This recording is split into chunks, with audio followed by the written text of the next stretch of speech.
Hi అండి, అందరికీ శ్రావణ మాస శుభాకాంక్షలు అండి. శ్రావణ మాసంలో వచ్చిన ఈరోజు శుక్రవారం మొదటి వారం అండి. ఇలా అయితే నేను గడపటికి పూజించుకొని బొట్లు పెట్టుకున్నాను పసుపు కుంకాలతో. దేవుడి దగ్గర కూడా పూజ గదిని నీట్గా క్లీన్ చేసుకొని దేవుడి ఫోటోలు నీట్గా కడుక్కొని ఇలా పూజించుకున్నాను. పూజ సామాన్లు అన్నీ కూడా తోముకొని అమ్మవారికి ప్రసాదంగా పెసరపప్పుతో అయితే పాయసం చేశాను. ఇలా పాయసం చేసి అమ్మవారికి ప్రసాదంగా పెట్టుకున్నామండి.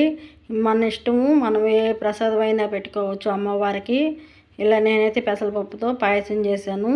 ఇంకా పూలు పొళ్ళుతో ఎలాగనే పూజించుకున్నానండి. నేను మొదటి వారం కాబట్టి ఇలా 5 వారాలు కూడా ఇలా పూజించుకోవచ్చు.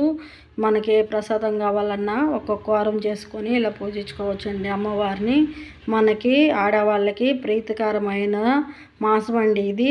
అమ్మవారిని ఇలా పూజించుకుంటే మనకి కూడా కొంచెం ప్రశాంతంగా ఉంటుంది. అలాగే ఇలా పూజ అయిన తర్వాత నేను మా ఇంటి దగ్గరలో ఉన్న టెంపుల్కి అయితే వెళ్ళాను. అలాగే అమ్మవారిని దర్శనం చేసుకున్నాను.